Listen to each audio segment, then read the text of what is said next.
Hi folks, welcome to the second part of the build video. It's going pretty well. Already covered this really, but it's going together in a way you'd expect it to. Holes wanting cleaning up, things not quite fitting because of paint, and then having to just ease them a little bit and so on. But in the main, it's gone together pretty well so far. We've got a bit more to go, and it's going to be a bit further on than I thought it was, because we've got the mudguard painted and the wheel painted, and we've got a tyre to fit to the wheel as well. So I hope you enjoy this as much as I've enjoyed making it. So yeah, thanks for watching and enjoy the rest.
Another little aside video, mid-build.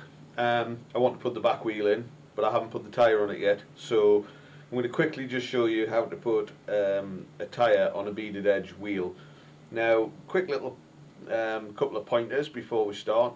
Firstly, unlike modern tyres, wired edge tyres or wired on tyres as they're sometimes called, you don't use any tyre soap or tyre lubricant to put the tyre onto the rim. This is mainly because the only thing holding the tyre onto the rim and stopping it moving is friction. So if you reduce the friction, the tyre will turn on the rim and pull your valve out, and you will be rapidly deflated and disappointed, I think is probably the best way to put that. Now, the principle behind beaded edge or clincher tyres is that the air pressure holds the tyre onto the rim, and the tyre is sort of shaped to give two sort of hooks, I have to put my hands back to front like that, that push into two little grooves on the sides that are rolled into the sides of the rim, part of the rim shape, and the air pressure from the tyre pushes these further into it and causes friction, and that's what holds the tyre onto the rim.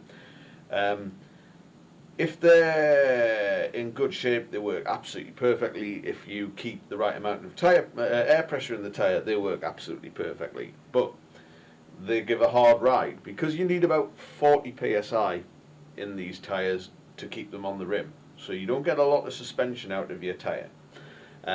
Wired edge tyres you can run much lower than that, and if you put what they call a rim lock in them, then, or a tyre clamp they're sometimes called, they will clamp the tyre to the rim and it won't slip no matter how low you run them, and some of the trials guys do that. So what I'm going to do now is I'm going to fit the tyre to the rim. I'll not really talk much to it, but what I am going to do is I am going to put the inner tube into the tyre.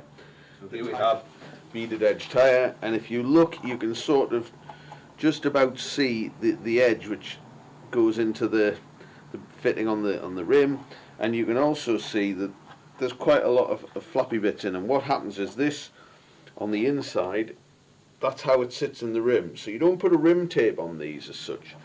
But what you do need to do is create some space for the valve to come through. So you sometimes have to put a little nick in it. Now this looks like somebody's trimmed a lot of the flappy bits off, so I'm probably not going to have to do that. But what I'll do is I will put the inner tube into this, a small amount of air in it just to hold its shape, then push it into the wheel rim, and if all goes according to plan, it'll be on in just a couple of minutes. Now,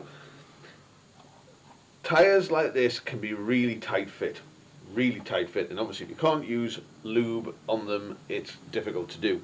So what I've done with this is I've warmed it up to make the rubber supple. So it's currently sitting in the paint booth, or it was until I took it out, at about 30 degrees C. So it's quite pliable now. So I'm just going to put it back in there for a second while I get the wheel out, and then sort the tube out, and then you'll see me putting it together. So without further ado, we'll get on with this.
Well, here it is.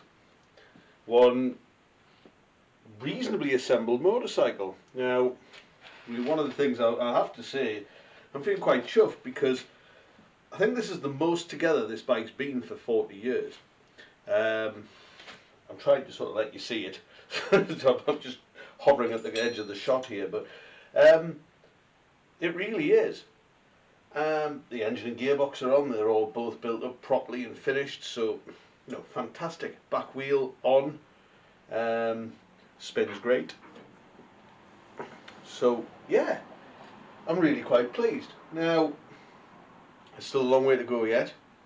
The front wheel's been out and back in a few times, the back wheel's been in and out a couple of times. You learn little things, you learn that the back wheel won't go in with the tyre inflated.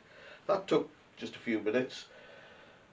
Other than that, yeah, it went reasonably well together, with the usual sort of stops for cleaning up holes and making sure the bolts will go in and that sort of thing. So there's now a whole heap of other things to do.